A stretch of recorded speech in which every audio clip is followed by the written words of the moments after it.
अजीत पवार महायुति में रहते हुए डिप्टी सीएम की मलाई चाप रहे हैं, लेकिन अजीत पवार कभी भी पलटी मार सकते हैं। शरद पवार को महाराष्ट्र की राजनीति का चाणक्य कहा जाता है।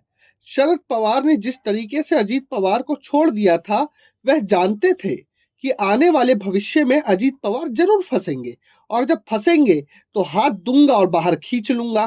क्या कुछ ऐसा होने वाला है क्या? आखिर क्यों अटकले हैं? मुंबई में बीजेपी ने के पूर्व मंत्री नवाब मलिक का हवाला देकर अजीत की जो पार्टी है उससे किनारा कर लिया।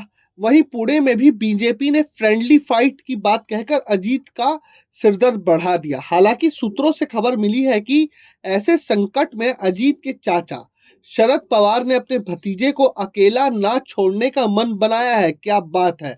शरद पवार अपने भतीजे के साथ मिलकर मुंबई और पुणे की महानगर पालिका में चुनाव लड़ने की रणनीति पर काम कर रहे हैं।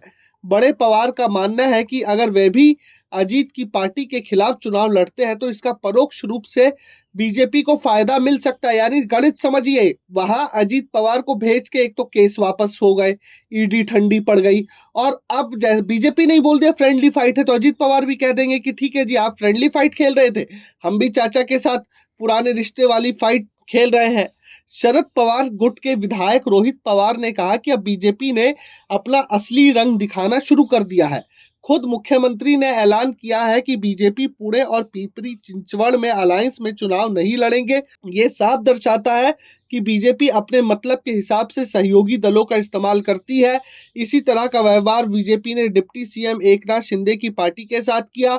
शरद पवार गुट के विधायक ने आगे कहा कि बीजेपी एक एक करके अजीत पवार के विधायक को तोड़ रही है। ये साफ दर्शाता है कि एक दिन बीजेपी अपने सहयोगी दलों को निगल जाएगी। दोस्तों, आपको भी पता है कि राजनीति में फ्रेंडली फाइट कुछ नहीं होता, और हमने देखा बिहार में फ्रेंडली फाइट का नतीजा, महागठबंधन औंधे मुंह गिरा है जहां जहां फ्रेंडली फाइट थी। तो इस बात को अजीत पवार भी अच्छी तरीके से समझ रहे होंगे कि राजनीति में या तो फाइट होती है, नहीं तो फ्रेंड्स होते हैं। फ्रेंडली फाइट्स जैसा कुछ भी नहीं होता। तो क्या आने वाले भविष्य में अजीत पवार फिर से शरद पवार के दामन में, शरद पवार की गोद में, अपने चाचा के स्नेह में आकर बैठेंगे? Bureau report, प्रजाहित।